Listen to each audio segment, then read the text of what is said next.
Hey, welcome to Crosspoint. I'm Vince, and today you're joining us in a series, Not in It to Win It, where we continue to look at what we think Jesus would say about this crazy political season. That's right, we're going there, which is very timely. And today we want to help you out and help you become a little healthier and better on the other side. In fact, Jesus offers us some hope in ways we may not even believe right now. So if you're new and you're not sure what you believe about Jesus, church, or God, we just wanted to let you know that you're in the right place. So more on that in a moment. But first, we'd love to connect with you today. And the best way to do that is to take out your device and scan the QR code and take a moment to let us know who you are, whether you're here every week or if this is your first time with us. And if it is your first time, well, we have a free gift coming to you this week, just as a way of saying thank you for joining us. All right, let's get ready, people. In just 2 weeks, one of the most important things that happens around here all year long is happening, the All-Church Journey. And this year, we're going to be going all in on how we want our city to look like heaven on earth, for beauty and life and joy to overtake our hearts, our lives, and our town. And it starts with you, and it starts with us. So this year's journey is called We Are Crosspoint, as we explore the invitation to be part of Jesus' movement to bring hope to a dark world. More hope, more goodness, more beauty, more purpose. Jesus calls it the kingdom of God. It's who we are, and it's what we do. Now, if you're up for a good party or just looking for a chance to connect with others, we've got some kickoff parties coming up after the early weekend service on Thursday, October 3rd, after party style, and a couple quick connect parties after each Sunday service on October 6th, with bounce houses, fall drinks, and a chance to connect with others as the We Are Crosspoint Journey kickoff continues. So you're not going to want to miss that. And speaking of getting connected, we think this is the most important part of the journey, whether that be shoulder to shoulder in a living room or coffee shop, or side by side in a Zoom window. This is where we get out of our rows and into circles and have the opportunity to connect with others, hear stories, receive encouragement, and to cheer one another on. And today, the We Are Crosspoint small groups are open. So check out this QR code and get yourself signed up for a small group. And if you don't see one you like, maybe that's your cue to host one with a few of your friends, your neighbors, or perhaps a few people you've been wanting to invite to Crosspoint. So just let us know and we'll get you everything you need to be a rock star host. One last shout out, and that's the Commons Coffee Bar here at Crosspoint, which is open all week long. This is not just our lobby, but rather a place to connect, meet for coffee, grab some free Wi-Fi, or just hang out because you like the music and the vibe. We call it the Commons because it's for everyone. So if you're looking for a space outside of your work or outside of office or the home, or just want to meet a friend for coffee, we'd love to see you right here this week. All right, we've got a great service today. In fact, we're going to help you out make better decisions with fewer regrets, especially when it comes to the two topics that we all get a little awkward around, but they just seem to be out front and center right now, and that's religion and politics. So whether you're someone that follows Jesus or someone that's a bit turned off by the whole thing, we get it, and we're glad you're here. So before we hear what Curt has to say, check this out.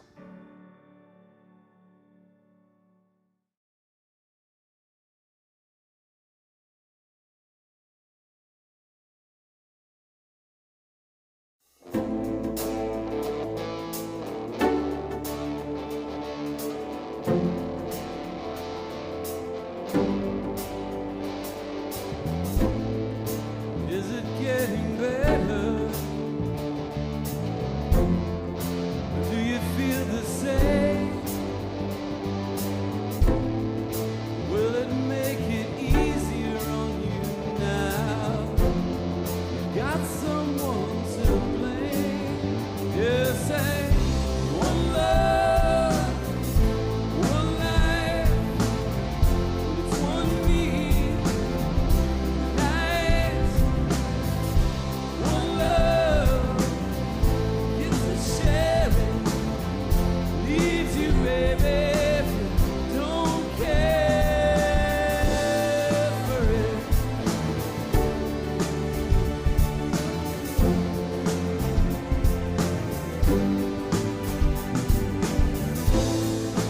Did I disappoint you?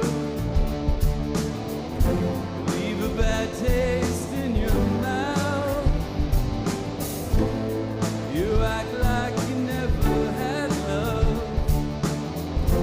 You want me to go without. Well, it's too late tonight to drag the past out into the light.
Yeah.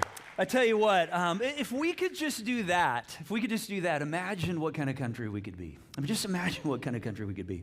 You know, a couple years ago, I realized just how difficult that and some of the things we just saw in that video really are. It was a Sunday morning here at Cross Point, and I didn't see any of this play out, but it was a contentious election season, I think 2 election cycles ago, and there were 2 big SUVs that pulled up right in front of the Cross Point, like front entrance, like right at the front of our campus. And, I mean, it looked like the Secret Service had pulled in.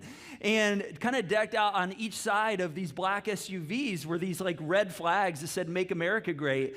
And all of a sudden, there were people coming to me, and I hadn't seen any of this. I just had a stream of people like approaching me, and some of them were like, "Oh my God!" And that was like a prayer, I think. "Oh my God, we're so excited! Did you see just what showed up here? We're so excited about this! Can you believe who's here?"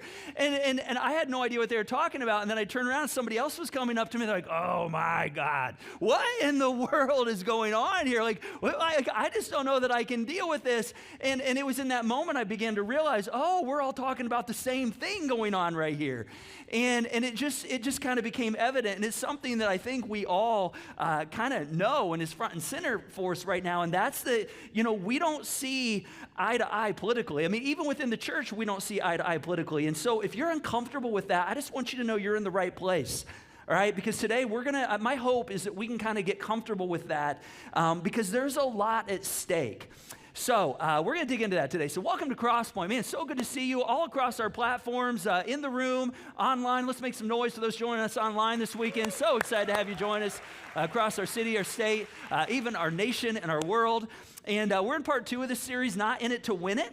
And my name's Curt. If you're here for the first time, this is a great time to join us here at Crosspoint because my hope is you're going to get to see a bit of the fabric of what this place is made of, but also what we really believe it means to be people of faith in our world today. And so if you're here for the first time, super excited you're joining us. And so again, this week, I just want to kind of remind us of some things we need to be reminded of as our nation gears up for another round of, I just don't really have another word for it, crazy. We're heading into another like politically crazy season. In fact, we saw more evidence of that even this past week. And more specifically, I want to help us navigate our potential political differences.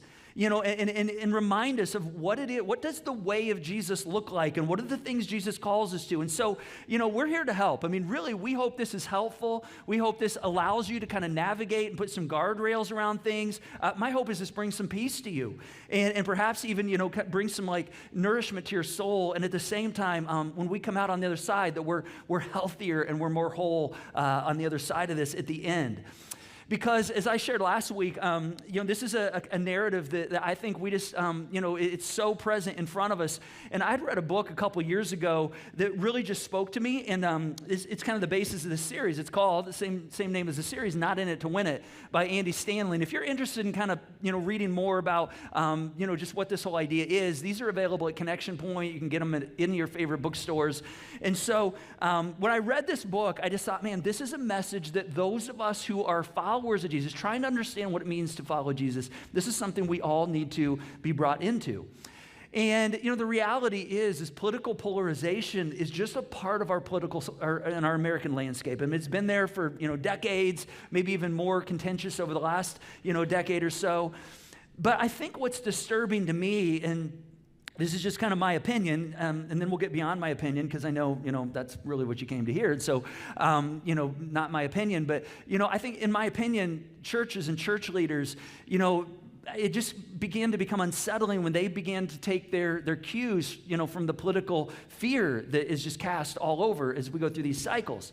And like national prominent leaders, evangelical leaders, I mean, that we're connected to, and, famous leaders, just all of a sudden were just like doing what everybody else was doing. And it was almost, disheartening, disenfranchised. I don't even know what the right word is right here. But the behavior and the narrative of just so many like high-profile Christian leaders, and especially in the evangelical realm, but really it was all across the board. It was just such a huge turnoff to me.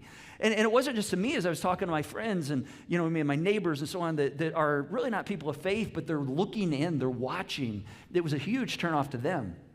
And so as I watched all this, and I'm not politically neutral, all right? But as I watched these leaders, perform in these platforms in these ways, the best way I could begin to think of it was, it's almost like we forgot what it's like to be Christian. Not what it means to become a Christian. I mean, we got that down pretty well. But what does it look like to be Christian, to be a person of faith, to be a follower of Jesus, in our approach, in our tone, and in our posture? Because it just seemed like, all of those things had nothing to do with what we were seeing with the character and the identity of who Jesus and what he was about. And so this is kind of the reason I want to spend a few weeks on this. And, because I just felt like we have this very unique challenge in front of us right now. And again, you know this, but I'm going to say it anyway. We don't see eye to eye politically, even within people of faith, which is okay, which is totally okay. And again, if you're uncomfortable with that, then I just want you to know you're in the right place, because I want to help us grow in our comfort with that, because there's a lot at stake here. Now, here's why I say that it's okay if you're not comfortable with that, because you've been here before, all right? Maybe in other realms, maybe in dating relationships or in a marriage or in your home life or the home you grew up in, all right? You know that disagreement is unavoidable. I mean, we're going to disagree on things. It happens at work, it happens at home, it happens, in relationships, civic, settings, it happens in the church. All right? And so disagreement is unavoidable, but here's where the tension comes in, and here's why I think it's so important we're talking about this right now. Division is different, because, see, division is a choice. And again, you've experienced this at home. I mean, there's been moments at home where you've had disagreements with people in your home or people you live with or roommate with, and yet you've said, we're not going to, break our friendship, or we're not going to break our marriage. We're not going to divorce over this. Or you've had a lot of disagreements where you're like, I'm not going to let this rip us apart. And so, disagreements are unavoidable, but division is a choice. And yet we're in a nation right now that just continues to seem to choose division. And, in my opinion, and again, not that that's what you came for, but it just seems like we can't get away from that. And yet for the church, the goal of the church and what Jesus' dream for the church was what we just heard in that song, that we would be one amidst our disagreements, that we would still be one. And so here's why this tension is a good thing. Because it's in this tension, when we disagree over things, this is where we actually learn and grow.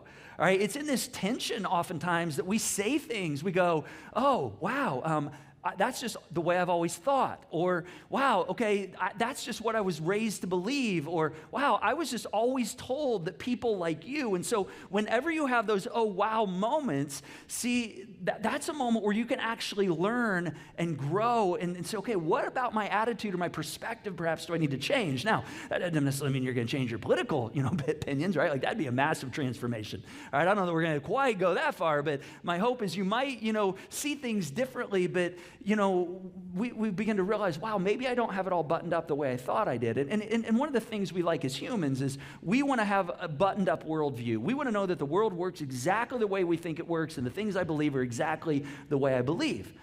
In fact, let me just kind of illustrate how this plays out in such unique ways, in a very non-political way, yet still pretty emotional.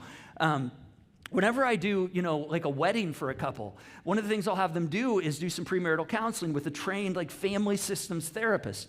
And one of the reasons I have them do that is I like them to take an assessment called Prepare and Enrich. And it's an assessment for people that are getting married, and it just baselines all the things from our family of origin that have shaped us. Things like, how do you see marriage? How do you see work? How do you approach money? What's your expectation with sex and raising kids and religion and faith and community involvement? Just all kinds of things, all kinds of metrics. And it basically baselines the couple, and shows where they are and where they see things similar and where they see things, different. And so when my wife and I did this 29 years ago, right before we got married, same assessment. They've updated it a few times, but we met with a therapist named Dr. Cox, and he told me a story. I think he was trying to convince us on why this is important, but he said, he told us about a couple he'd had in just recently before that, and they were so in love. Everybody saw it and knew it. It's like they were the perfect couple. They're the couple that's like, we're in love, and we don't care who knows it, And so, they're just like everybody thought, they're made for each other. And, they got married, and then 3 months later, they show up back at his office. And she's pretty much like, yep, I'm ready to get a divorce. And of course, her husband's like, I don't get it. I don't understand. I mean, it just seems like everything was going so great. And and she couldn't even like say why it was. And he's like, I don't understand. I do all these things to show you that I love you. And my life revolves around you. And so, Dr. Cox, asked her, he said, well, why do you want to get a divorce? She's like, well, and he said, yeah, this is what I get. And so finally, she just said it. She said, well, here's what it is. She's like, he doesn't wash my car on Saturdays. And he was like, that's what we're here over? I mean, I do all these things to show you how much I love you, and this is over but I just don't happen to wash your car every single Saturday. And she said, yeah, that's it. And he said, well, okay, so what's that have to do with where you guys are at? And she said, well, because, growing up, my dad washed my mom's car every single Saturday. And my mom would go, oh, that's one of the ways I know that your dad loves me. And so in this moment, I mean, her worldview, this moment had really nothing to do about her new husband, but when our worldview gets threatened, or our understanding of what we think the world is supposed to be like we get all stirred up, and all of a sudden we get all defensive. And so, believe it or not, political disagreement is usually fueled by divergent life experiences, not a low IQ, just in case you were wondering, right? Because some of you are like, well, Curt, the reason the Republicans do what they do is because they're not smart. And the reason the Democrats do what they do is because they're so stupid, right? I mean, it's like the other party's IQ is just so low. Or we say things like, well, they're, they just have a lack of character. Or, they're just so evil. These evil Democrats, these evil Republicans, And you know what you do when you do this? Whenever we go to that and we just put everybody in the same clump, you know what happens? You actually do unto others exactly what you don't want others to do unto you, right? Because in those moments, what we do is we end up sizing them up. We're kind of writing them off, and we're stereotyping them. Now, I don't know everybody personally that's here with us today and tuning in online. I mean, but here's what I know about every single one of us. What I know about every single one of us is you don't want to be sized up, written off, or stereotyped, right? I mean, we say, wow, I mean, they're a Republican. That's why there's those weird Republicans. Or that's why, there's Democrats. They do the same thing. It's just the crazy Democrats. We say these things. Listen, you don't want to be treated this way, but guess what? Neither do other people, but we end up doing to others exactly what we don't want others to do to us. And so here's the thing, as Jesus followers, I mean, those of us that are saying, okay, yeah, I'm a person of faith, even if you're not a Jesus follower, let me just be honest. I mean, this is like the golden rule 101 right here, right? I mean, I think we all, regardless of faith, you grew up with the golden rule, do unto others as you would want done unto you. You don't have to be a person of faith, I think, to assent to that. It's like the low level, this is just being a good human right here. But see, for Jesus followers, we don't go there because Jesus didn't go there. I mean, Jesus, he could have wrote us off, right? He could have stereotyped you. He could have sized you up. But guess what? He didn't go there. And so we don't go there. Because see, God in his grace and mercy, he loved you anyway. He loved me anyway.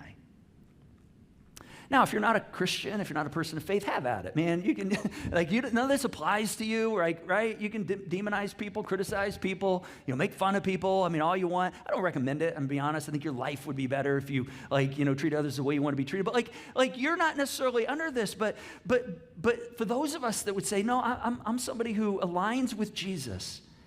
Jesus was like, here's what you're to do. You are to love one another. All right, even if you don't agree with one another, in fact, especially if you don't agree with one another, you should love one another. Now, this love one another thing, it's not just some feeling Jesus has, right? Oh, yeah, we love everybody. Oh, I love you. I love that person. So I have such warm feelings in my heart. No.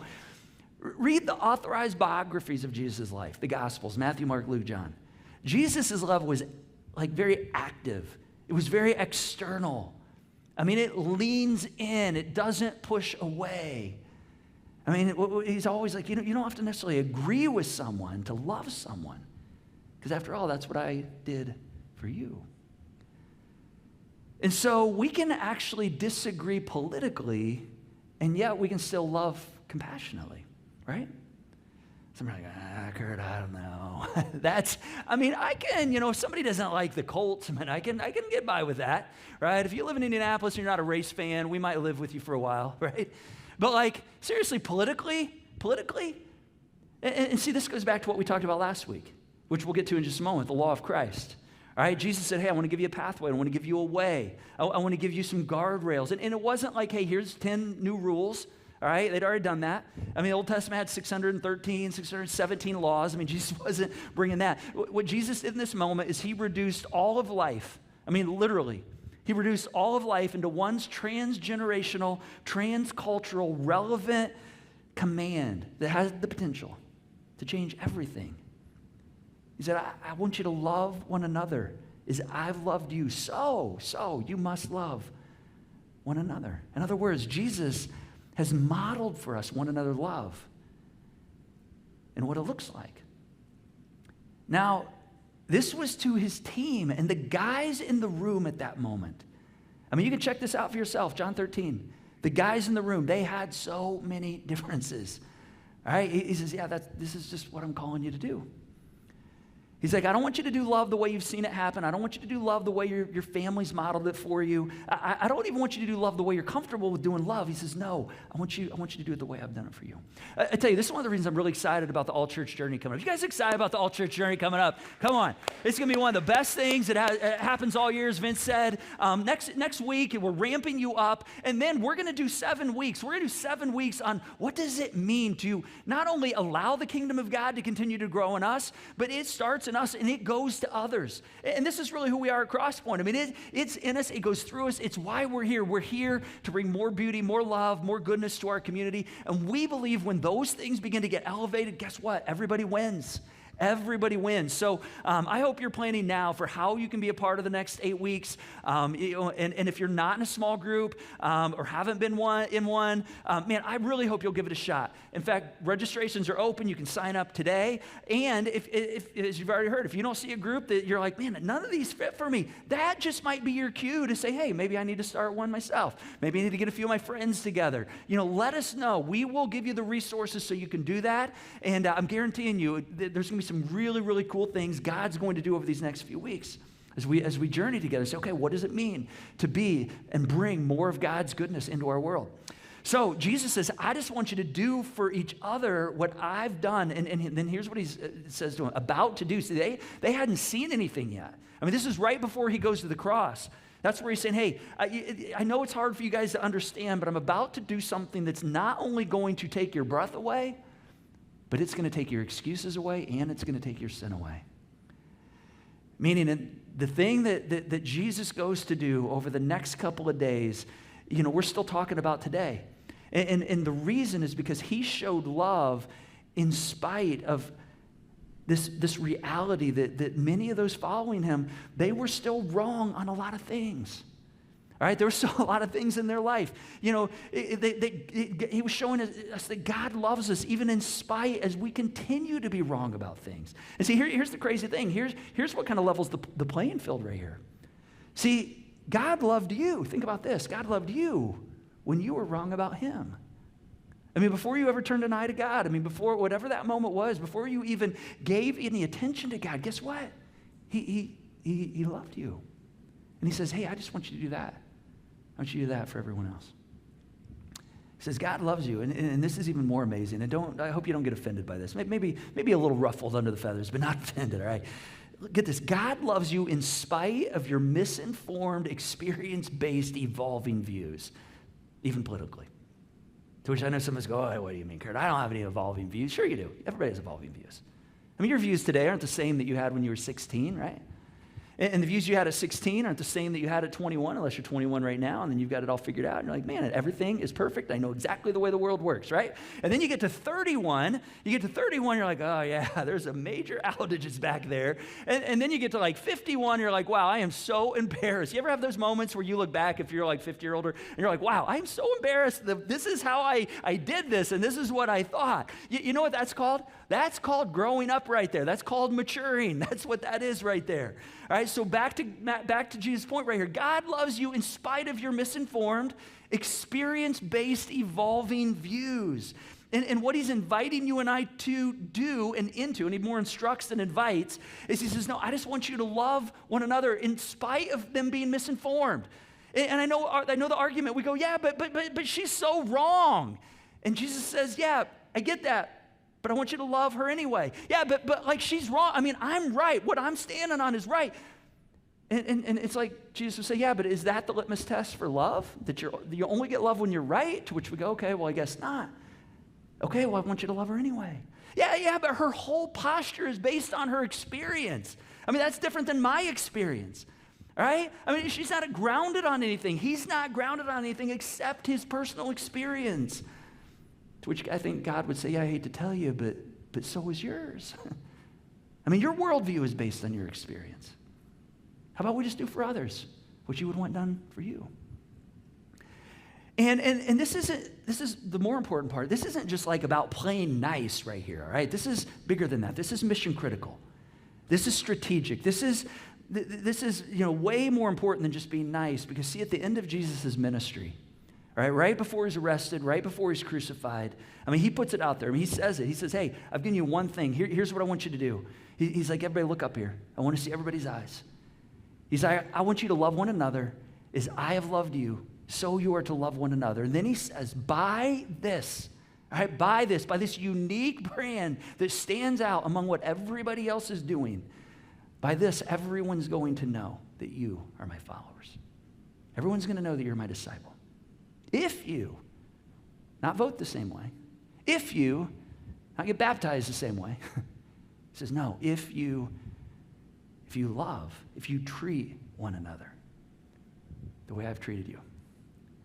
So this isn't just like be kind and get along, right? This is mission critical right here. In fact, get this, the more we disagree, think about this, the more we disagree politically, the more noticeable, the more notable, the more stand-outish it becomes when we remain one in spite of our disagreements. Another way to say that is the more politically diverse. Think about this. The more politically diverse we are, the harder it's going to be to love one another. And as a result, the brighter our light will be. Had a number of interesting conversations after last weekend, really cool conversations on many fronts. And one individual came up to me and just thanked me. They said, hey, thank you so much for just kind of unpacking and this higher call. And this was somebody who's newer to Crosspoint, somebody who got baptized last Easter, newer to faith, and literally said, the things you talked about last weekend, I mean, this whole idea of, we say we're about certain things, but then, the rubber meets the road, and all of a sudden it's like we're everybody else. She's like, that's the very reason I never came to church. It's the very reason I just always stayed away from faith. And I just looked at her, I said, man, I'm so glad you're here, and I'm glad that you trusted us enough. And then she looked at me and she said, but it's okay to be a Republican or a Democrat and be a Christian, right? I'm like, absolutely. Because see, that's not a narrative that we hear. It's okay to disagree, to have different views. But how do we remain one? Because that's what shines. And see, here's something that we all know, but I'm going to say it anyway. Getting along with people just like you, like that's not amazing. That's just normal, right? I mean, but loving and serving with folks that are different than you, have a different worldview than you, different political views than you, that's amazing. And ultimately, as we're going to see in just a moment, that's ultimately what changed the world. In fact, here's how Paul puts it. All right, and Paul right here, he's talking to these provinces and these cities in this area known as Galatia. And here's what he says. He says, here's how I want you to do this. I want you to carry each other's burdens. All right, to which we go, okay, okay, what does that right there have to do with anything, Paul? Well, he explains. He says, okay, see, here's what happens. When you carry each other's burdens, you know what that does to me? That actually causes me to move in your direction. When you carry my burden, you know what that does for you? It actually causes you to move in my direction. And you know what you begin to discover when you do that? You begin to discover that our differences are more understandable than you may have ever realized. And you begin to get a better picture of why I stand for the things I stand for, because it's based on where I sit and what I've experienced and what I've seen, and vice versa. And more importantly, he says, when you carry one another's burdens, he says, in this way, you'll finally fulfill. And then here's our little phrase right here. He says, this is actually how you fulfill the law of Christ. Meaning when I move in your direction, regardless of how different we might see the world or how our worldview or our political view may be different, when I get up and under your burden, whatever you're struggling with, even if you cause the burden, even if your irresponsibility caused the burden, all right, when I get up and under your burden and I carry that with you, I learn something about you. And I learned something about me when I modeled the law of Christ. And what I begin to discover is when we choose to carry someone else's burden, what divides us begins to diminish. Now, let me give you another example of this in a very non-political way. Back when I was 19, 20 years old, my wife and I, we were dating at the time. We were these young college students, and we began doing something on Friday nights together. We started going into Pendleton Reformatory, this maximum security prison, just a handful of miles up the road from right here. And this is like little Curt Walters, a little white, naive Curt Walters, and little Julie, Macy at the time. And here we are going to this maximum security prison with this group of people to serve these inmates that are on like life terms, 40-year terms. And I just remember going in there for the first time. That's how we spent our Fridays when we started dating. You're like, wow, what a dating life, right? We go into prison together. And so, I can remember walking into the prison for the first few weeks going, oh my gosh, I don't know what I'm going to connect with these guys on. We are so different. I mean, these are like hardcore criminals, right? I mean, these guys have done things, seen things, experienced things I have never experienced, but I just don't know what we're going to talk about. And so, we'd go in each week, we sit at a table like this, two inmates, two people from the outside for a couple hours. We just talk about life. Sometimes we talk about faith. We talk about just what are you dealing with? What are the struggles on this side of the wall? They'd want to know what we're dealing with. And this crazy, crazy thing began to happen.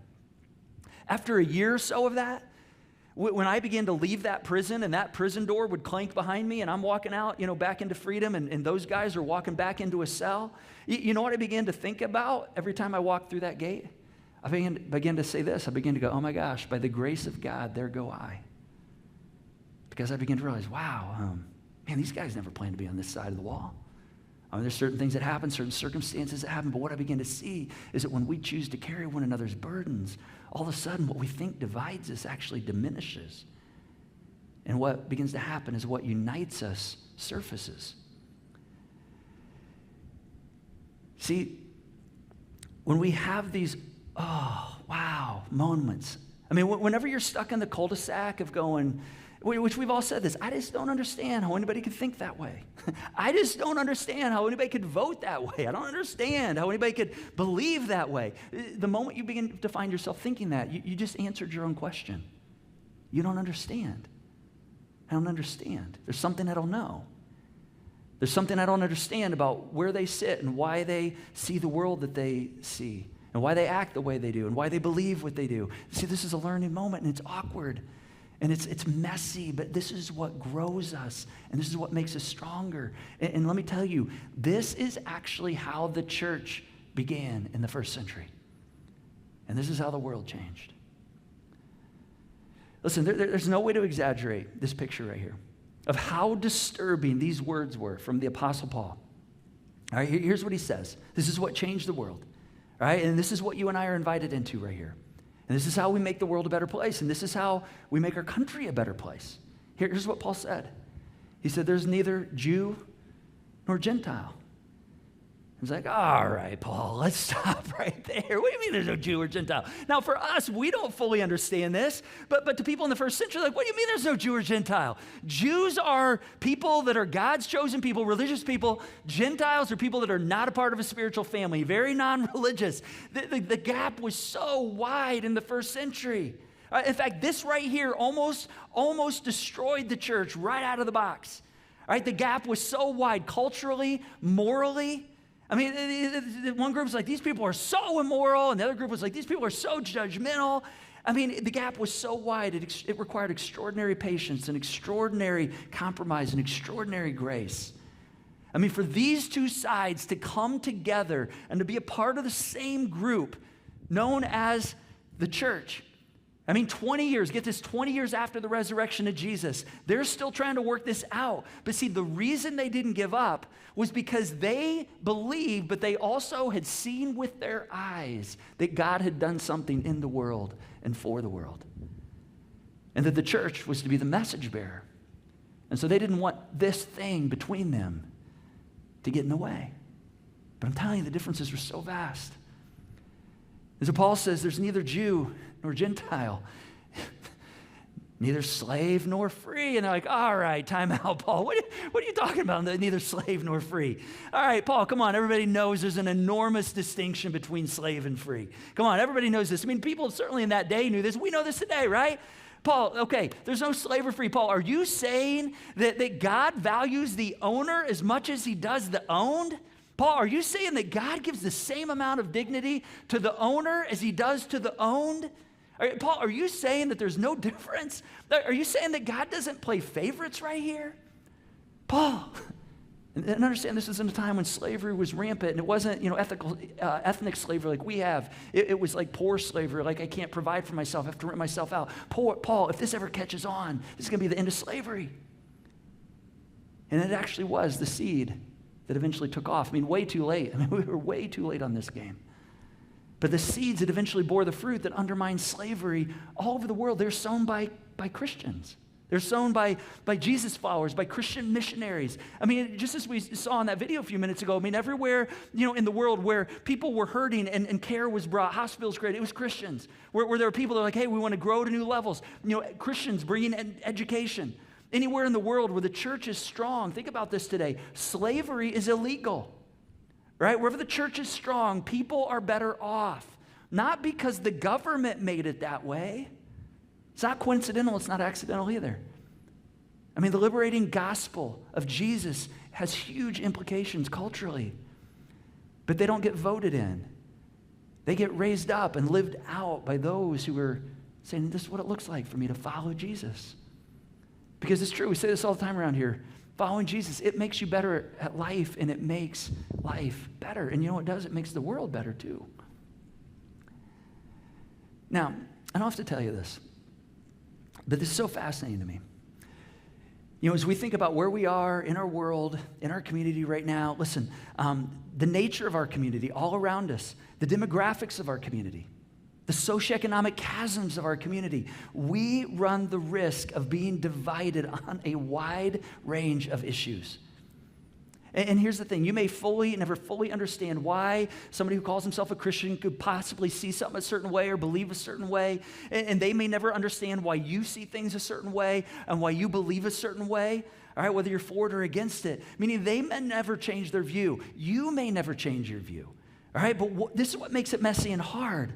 But this is also what makes it amazing. This is what makes it notable. This is what allows light to shine in the darkness.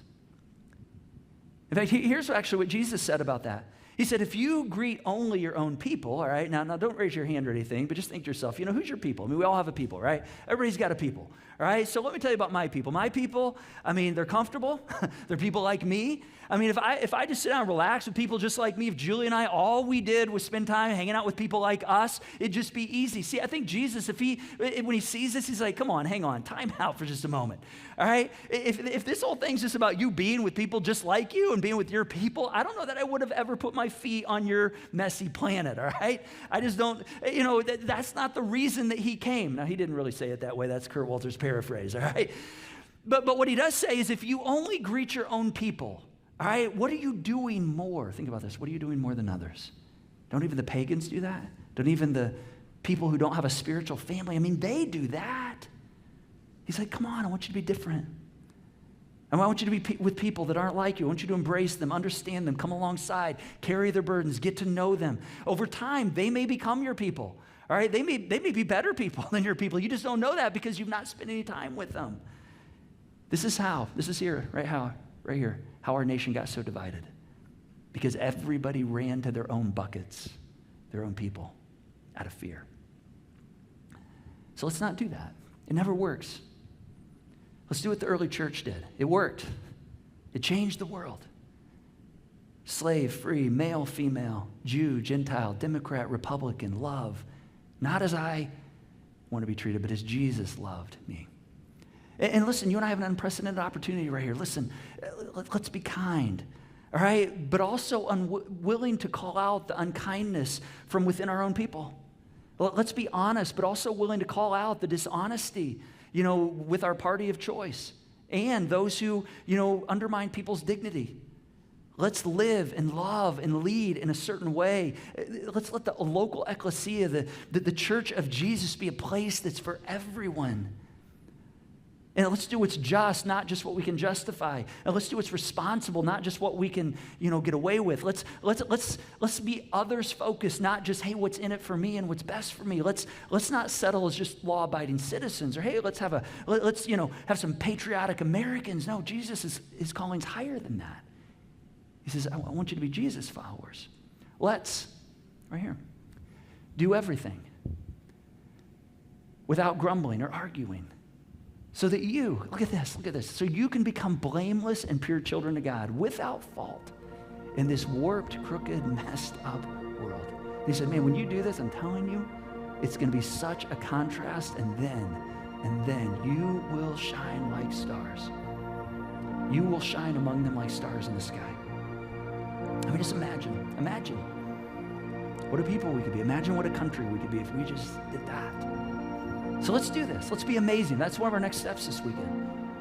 What if I would go out here and be amazing this week and just not grumble and argue? What if I'm telling you, that will shine like a star in the sky. Let's do that. Let's be the church. I'll pray for us. Heavenly Father, thank you for this higher call. Thank you for rising above the things that we deal with here on this earth. And you care about these things. I mean, these certainly are things you care about. But God, as your people, as people who, those of us who say we align with you, God, I just pray that you would help us to search our hearts and see if there's anything in us that's not standing out, that's not loving generously. And God, it's so hard. I mean, there's so many messages, there's so many things out there that are vying for our lives and our attention and trying to create fear in us. God, listen, you overcame all that. I mean, thank God we don't have to put our hope or our future in our political system or in the things of this physical world, that we can actually put it in things of you and a good king who's going about a different kingdom. And so, Father, I just pray right now as we go into this week and as we continue to navigate this season, that you would give us eyes to see and ears to hear and help us search our hearts and give us the courage to not grumble, not argue. Doesn't mean we don't have convictions. But God, help us to love generously. And most importantly, help us to shine. Help us to be that light, because the world's pretty dark. And even a dark light, a dim light in a dark world shines brightly. So God, help us to know what it looks like to be the church.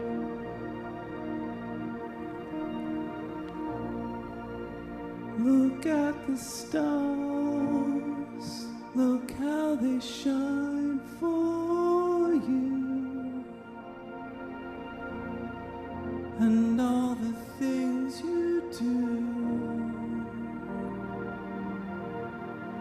Look how they shine, look at the stars, look how they shine for you, and all the things you do. Look how they shine, look at the stars, look how they shine for you, and all the things you do. Look how they shine. Jesus, Jesus, you make the darkness tremble. Jesus, Jesus, silence fear. Jesus, Jesus, you make the darkness tremble. Jesus, Jesus.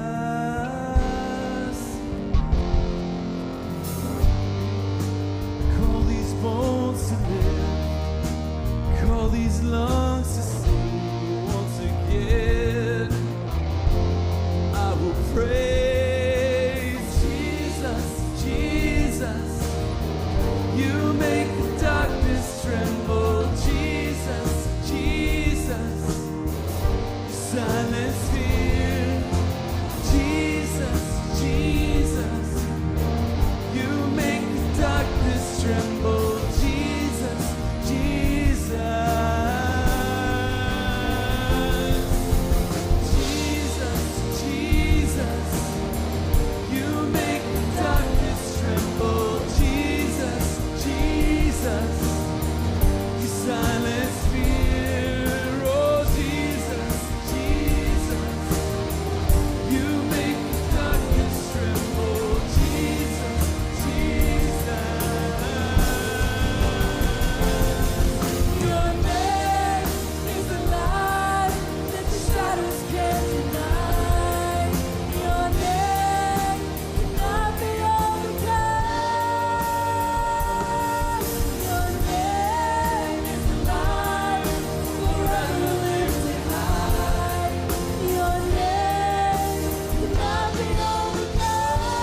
Hey, so glad you joined us this week, and I hope you've been encouraged today and that you've been able to breathe in and feel a little bit of that peace and that light that Jesus brings. Now, if you'd like someone to pray with you this week, just text this word, need prayer, to 317-834-7373, and a member of our prayer team will be in touch with you later today. And hey, if you're a giver here at Crosspoint, I just want to say thank you for your generosity through the Joy Box. Crosspoint is completely donor funded, and that means that every amount of money you give helps spread the message to our community and our world. And if you're not a giver and you'd like to become one, you can donate it at this QR code. All right, it's great to see you today. We can't wait to see you next time for week 0. That's right, week 0, as we ramp up and get ready for all God has in store for us over the next 7 weeks through our all-church journey, We Are Crosspoint. See you next time. Your name is a light that the shadows can't deny. Your name cannot be overcome. Your name is a light forever lifted high. Your name cannot be overcome. Jesus, Jesus, you make the darkness tremble. Jesus, Jesus, you silence fear.